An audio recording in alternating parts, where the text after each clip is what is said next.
Yo, yo, yo, what's going on, everybody? Hope you all had a good day.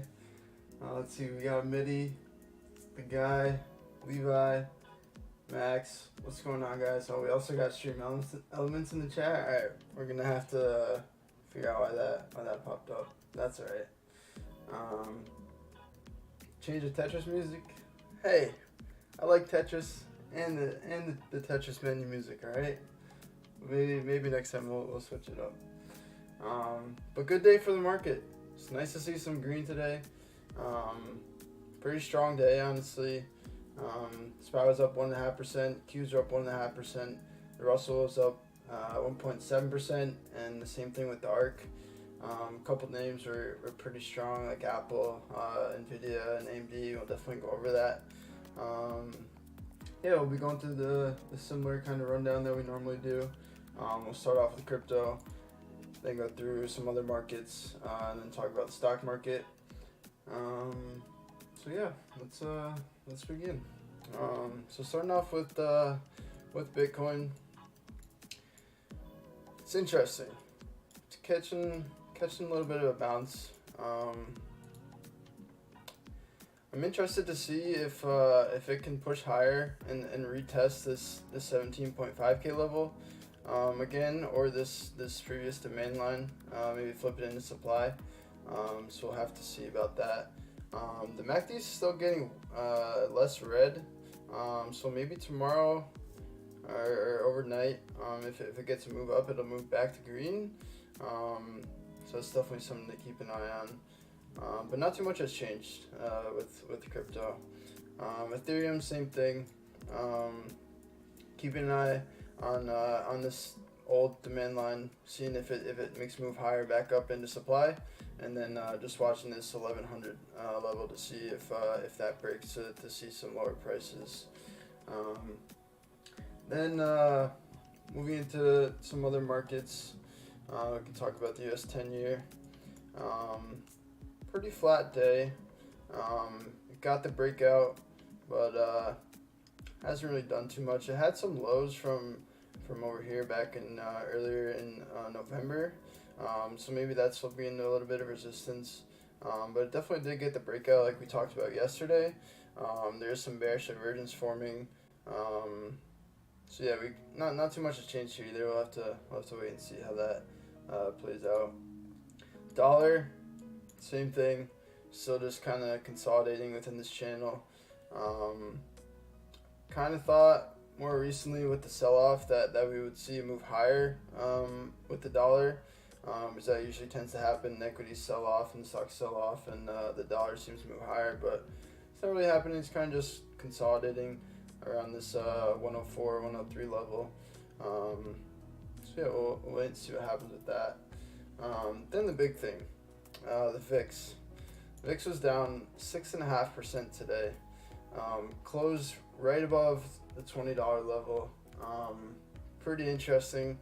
Last night we talked about this bearish engulfing candle.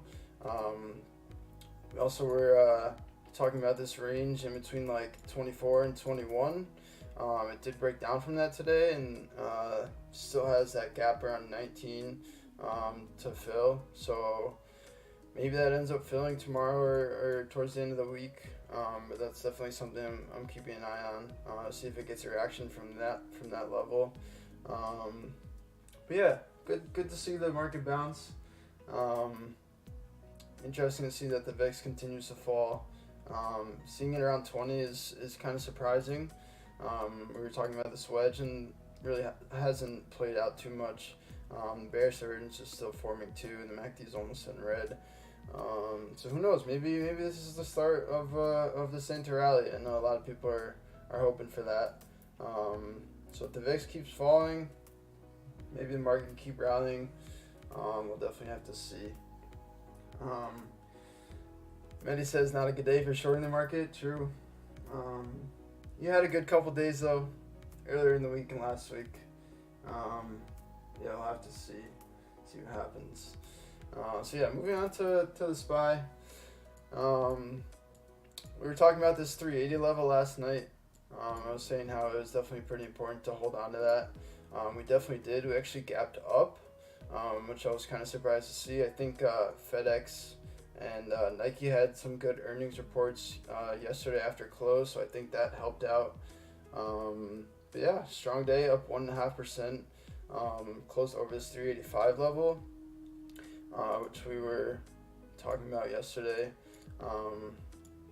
We were talking about a few different levels. This 381, 382 zone that we were saying, if we broke over that, then there could be some more upside. We gapped over that and just kind of continued pushing higher. Even broke over some of these highs around this 383.60 level, which gave some more room up.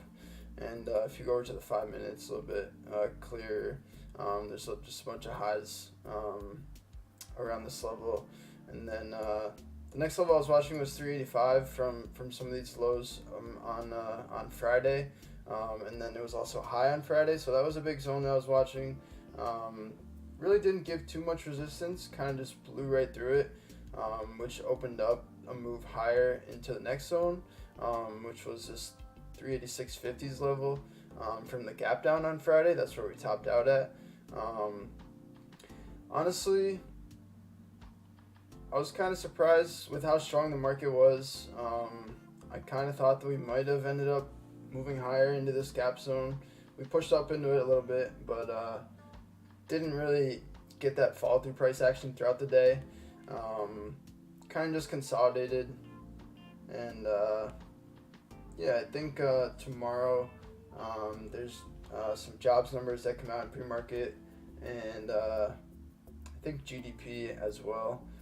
So that could get a move.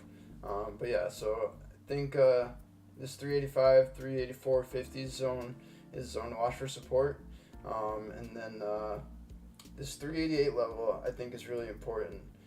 It was the lows from last Thursday when we gapped down on Friday. So reclaiming that level I think could bring the gap fill around 389 and maybe a move even higher. We'll have to see.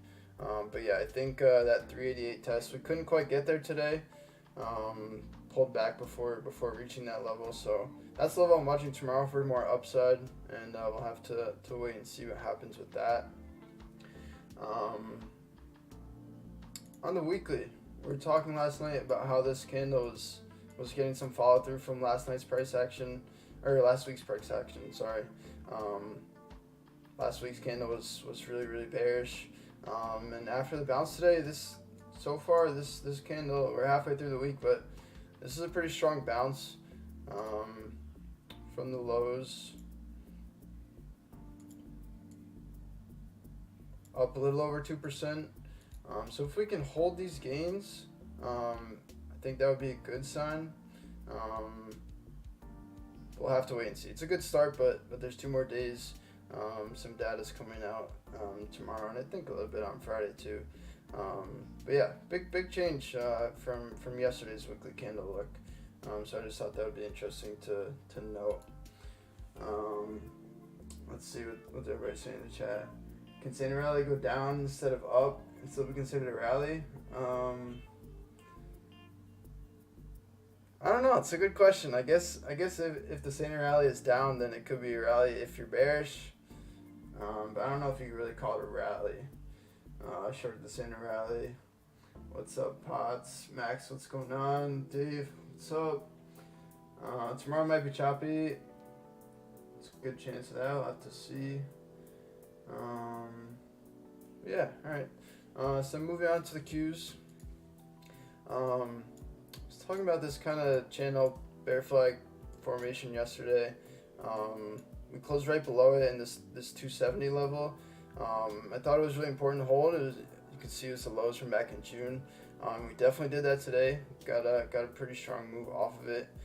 So it's a good start. Definitely want to see a higher move.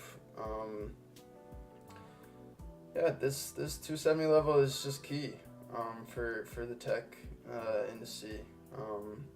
Definitely want to see more continuation, I think, throughout the week.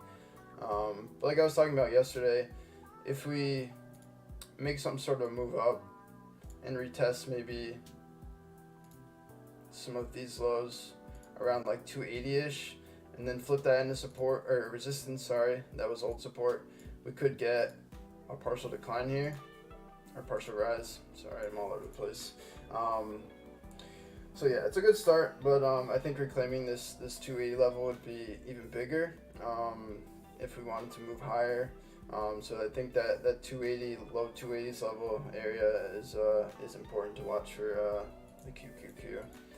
And then leading up to that, I was looking at let's see, was that on 30-minute? Yeah. It sort of looks like, maybe it looks a bit better on the 15. Sort of looks like a little bit different to the SPY, but it sort of looks like there's a bit of a inverse head and shoulders maybe forming. It's not necessarily like a V-shaped bottom on the shoulders, but it's the same kind of idea. And then like this maybe 275 level, similar to the SPY how I was talking about, this 388 level. If we can reclaim the lows from back on Thursday, and that was also the highs on Friday, I think that could bring some more upside. So maybe like the 275-ish level would be like a neckline that you could draw out, sort of something like this. So that's something to watch out for. I thought that was kind of interesting. We'll have to see. There's, like I said, jobs numbers and GDP coming out tomorrow morning in pre-market, so could get some sort of move that happens before the market even opens. We'll have to see about that. Then moving over to the Russell. I was talking about this 170 level. It didn't end up coming down there. It caught a nice bounce today. But this 178 level is definitely important. You can see how many highs and lows were at this level. So if we want more upside, I think 178 is key to break on the Russell. And yeah, so I'd look out for that to be potential resistance tomorrow. But if we could break over that, then there might be some more room for some upside. Definitely a lot of different looks than what we were seeing yesterday. But definitely happy to see some green back in the market after some rough days that we saw earlier in the week. Then moving over to the ARK. We were talking about this last night. It was not looking too good. It closed below this 33 level that I was talking about from the lows back in March of 2020. This is the key level, I think, for the ARK. If it wants to not go lower, I think that it needs to break back above this. So it was resistance today. We'll have to see what happens tomorrow. But $33, that's the key level for the ARK. Definitely want to see it get back above that. And like I was saying, there's somewhat of a wedge forming here. We need some more data. I'd like to see it get back over this 33 level. That's the key level for sure.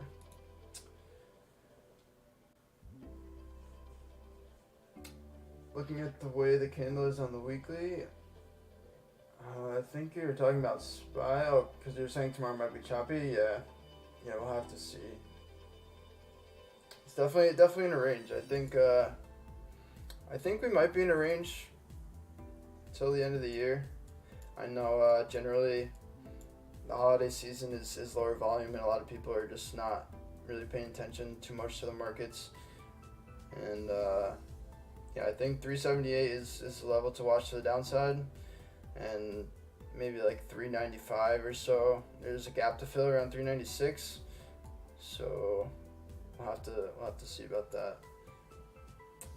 Then let's see, Apple is very, very strong today. I was looking at this sort of channel forming yesterday, and Apple's was getting wrecked recently, and it finally caught a bit of a bounce. It was up almost 2.5% today. And when Apple's strong, usually the market's strong, and it's definitely hard to go short when Apple can move the market with it. And yeah, looking at the daily, we we were looking at this 128 level from the lows back in the summer. It's also the yearly lows, and saying it might get tested. Didn't get tested. Had a strong bounce today, so this is a higher low for Apple, which is good to see. But we definitely need some more movement up. I think this 137 level is pretty important. And yeah, we were looking at the weekly too. It is still below this demand line that I've been watching, so I'm definitely gonna keep watching that. Maybe if we continue to push higher, we'll just reclaim it. It'll be sort of like a fake out, but we'll have to wait until the end of the week to see how that happens. For now, it's a nice bounce off the lows. Bounce up from 129, and now we're all the way up at 135. So it is a nice bounce off the lows, but we'll have to wait towards the end of the week to see what happens. Then moving on to Microsoft. Decent day today. It was up 1%. I was talking about this 238 level from these recent lows, and it held that yesterday, and now is moving higher off of it. And then this 245, 246 level is a level that I would keep an eye on for tomorrow as resistance. If it can break over that, I would maybe be looking at like 250-ish for next resistance, if the market can be strong. But we'll have to see what happens there. But it's nice to see that these lows are holding, and like I was saying, Microsoft's been stronger. A lot of names have filled their gaps from back in November. I'm pretty sure that was the CPI gap up, and yeah, Microsoft's still holding up strong. This 238 level is definitely key to continue holding. Then yeah, we'll talk about the chip stocks. NVIDIA and AMD, very, very strong today. NVIDIA was up 2.5%, AMD was up 4%. So chips definitely had some momentum. I was talking about NVIDIA, how it broke down from this channel yesterday, and it still is below the channel's demand line. So you could be saying that it maybe could backtest it and then flip it into supply. If it moves a little bit higher, maybe up towards this 170 level. And if that does end up happening, it could start to form somewhat of a head and shoulders pattern. Just kind of looking at it like this. So say that NVIDIA moves up higher, retests it as supply, and then sells off.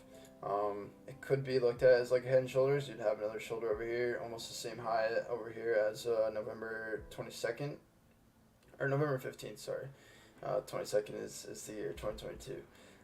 But yeah, so that's definitely something that I've been keeping an eye on. Yeah, I would like to see it get back inside of this channel. It's been on a crazy run like I talked about. But yeah, I think we'll have to see that 170 level. If it can break over it, it could probably invalidate this potential inverse head and shoulders. But we'll have to see how it moves into the end of the week.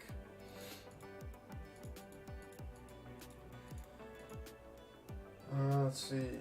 Oh yeah, 4 hour. So yeah, I was talking about like this sort of smaller demand line that was kind of building itself, even though it was kind of breaking out of the channel.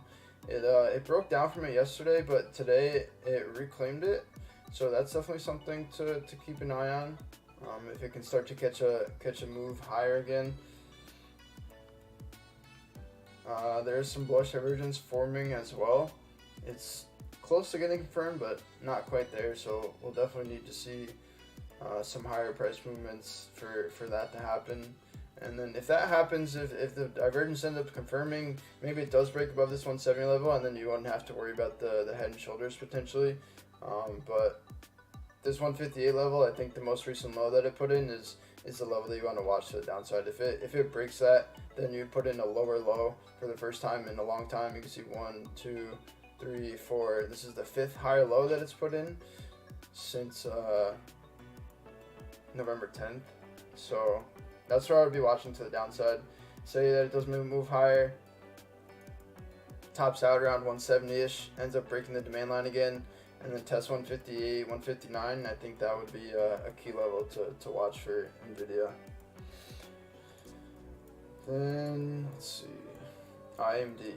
Yeah, AMD was strong today. I didn't talk about this yesterday, but AMD looks a little bit different than a lot of names. I think it could be some more room higher. Yesterday it kind of faked out, breaking down to this demand line. Now it's reclaimed it. There's some hidden bullish divergence forming on the daily too. A strong day today for sure. Closed up 4%, like I mentioned earlier. Closed right at the low of December 12th. So I think getting over like $68, $69 could bring some more room. I've been looking at the $72 level. You can see it's the lows back in July and a couple lows over in November. So I think if it can break up a little bit higher over 68, 69, it could make a move higher. And maybe if there's some good news tomorrow, then that could happen. There has been lowering volume on this whole sell-off, so that's something I've been looking at too. Kind of looks like it's in an ascending triangle, especially if it can continue bouncing off this demand line, and then these two candles over here were just a fake out, and then it still continues chopping, but continues chopping higher. Has made a higher low again, so that's definitely something to keep an eye on. And yeah, then we can talk about Tesla too. I was talking yesterday about how it filled the gap from back in November of 2020. It didn't really have much going on today. It closed basically flat. It was down 0.2%, and yeah, we'll have to see. I mean, I think this is a level that Tesla could bounce at. Like I was saying, it is at this demand line, so that is another variable that could lead to it. It's still oversold, and yeah, I think this 150 level is the major resistance to the upside that I would watch for it to maybe retest if it can catch a bounce. Yeah, I feel like I was just flying through that. Yesterday I was a lot more nervous. Today I'm just kind of in the zone. But yeah, if anybody has any sort of requests for anything, or any tickers they want to see, or just anything you want to talk about, then drop it in the chat.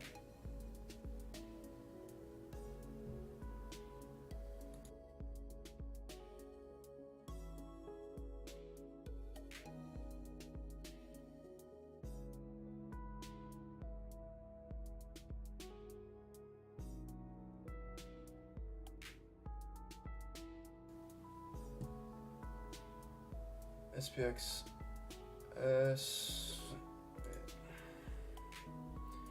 AGNC, yeah, you've been talking about that a little bit.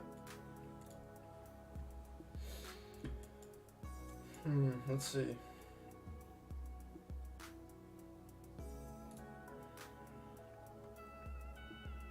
Interesting. This is the inverse SPY ticker, okay.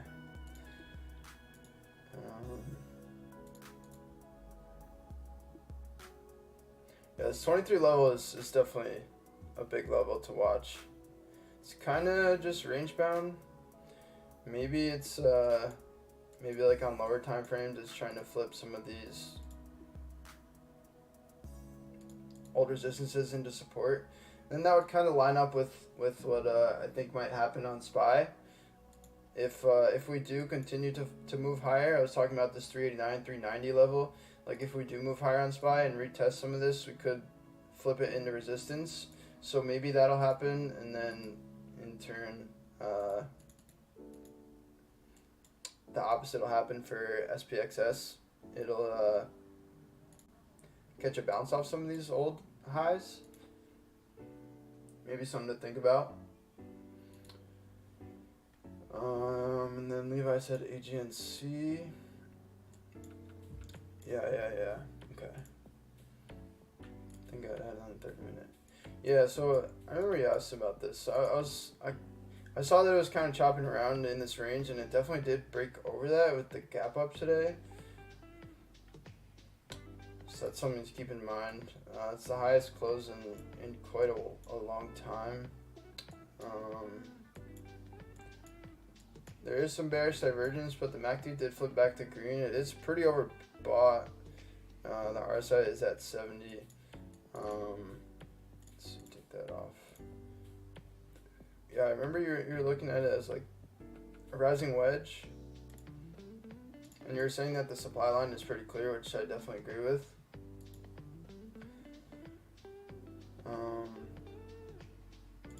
Honestly, I'd probably just look at it like that. That's kind of just like an easier way to get a demand line.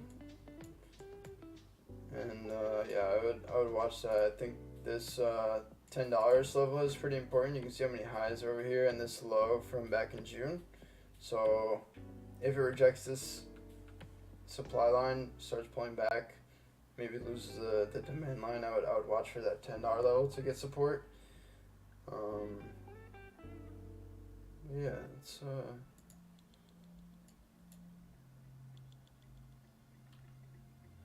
yeah, maybe it has a little bit more room higher towards, let's see, what is this, like this $11 level, just because I'm looking at the volume profile here, and has a couple lows over here. Just not too much resistance in here, just kind of just flush straight down, went up and straight down again.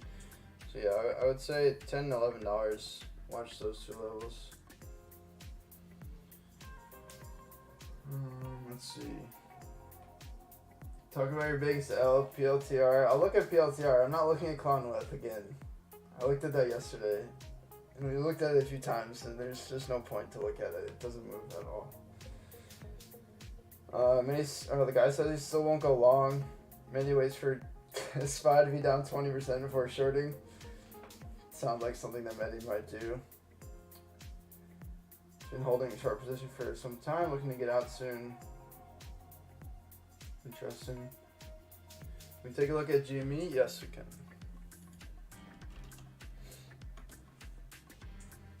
Hey, champs in the chat. Let's go. Hope your vacation's going well. Glad to see you here though. So yeah, we've been talking about this 19 level. Champ has shared that a few times. It's definitely a big support level, and it's trying to catch a bounce off of it. Had a little bit of an inverted hammer here yesterday on the daily, which usually is a bullish candle, and you didn't really get that follow through price action today, but we'll see what happens tomorrow. Maybe it's a little bit different on lower time frames.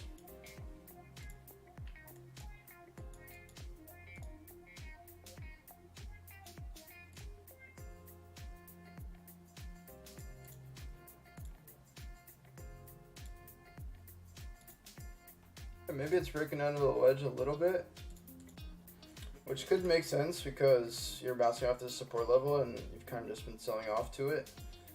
But yeah, I think this 2170, 22 level is pretty important. You can see that it tried to hold that support twice, almost 3 times, and then lost it, and then flipped it into resistance when it broke underneath it, and it's just been selling off. So I would watch that $22 level, and then these two candle highs just from this wick, and then these two candle closes and opens. That seems like another level I would keep an eye on. CLOV, yeah. Oh, CLOV.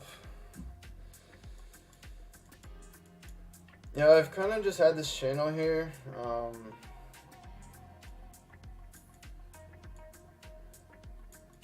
I don't know. Honestly, I've tried to put a lot of TA in the CLOV, and a lot of it just really doesn't play out. Kind of just keeps falling over. Yeah, CLOV broke under $1. When was it? Monday it did. And I know the lump was talking about, I think it was a bullish bat. But we'll have to see. It's just really been stuck, and every time you draw a wedge or a channel or something, it just kind of breaks out and then kind of rolls over. And that happens with a lot of wedges, especially in bear markets. They don't really seem to perform out as well as in bullish markets. Usually just keep on moving the supply line up and up and up, and then just kind of keeps trending down. Almost how we call autopilot days, like when the SPY is just ripping and it's just trending up and up and up, even on low volume, and like all the bearish variables can be there, but it doesn't really seem to do much. Kind of what happens with wedges in bear markets, it seems. And there could be like divergence and you're at support and it's oversold, but it gets a little bit of a bounce and then the oscillators reset and then it just continues lower and makes another low. So yeah, we'll have to see. I think getting back above 1 would be really good, just psychologically, but we'll have to see what happens with that. Yeah, it is pretty insane. It's under $1. Oh yeah. So I forget who it was, but somebody requested cat last night, and I was really impressed about how well it's been holding up compared to a lot of the other names.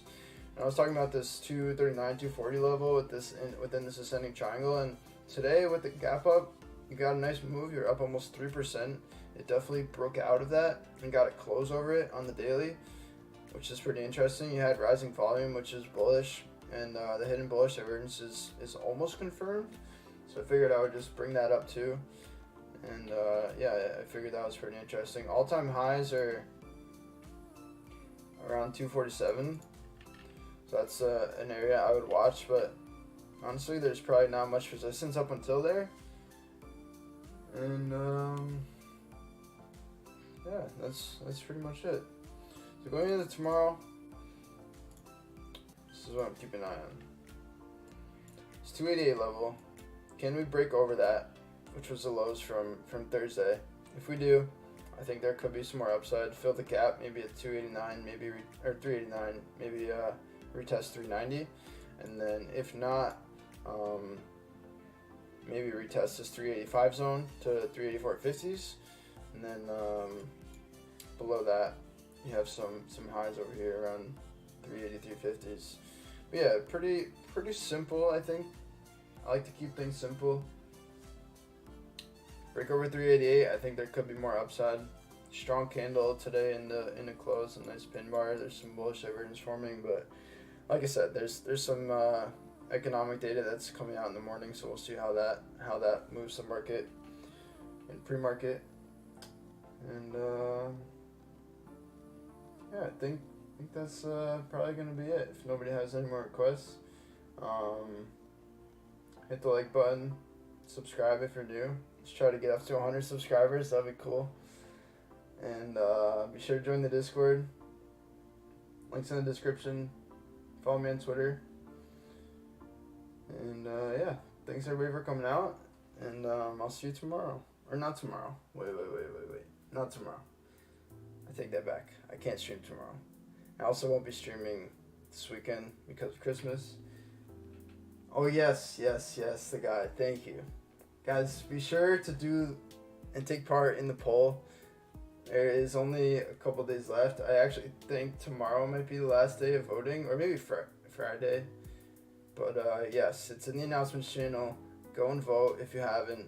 There's a bunch of different things that you can vote for people on. And yes, thank you, the guy. That was a good reminder. Appreciate that. But yeah, I will work on an outro, little media file thing, because I don't have that yet. And then just end stream. I just click end stream. So yeah, appreciate you guys all coming out. I'll see you in the Discord tomorrow. Hope everybody has a good trading day, and we'll see what happens in pre-market with jobs data and GDP. Everybody have a good night, and peace out.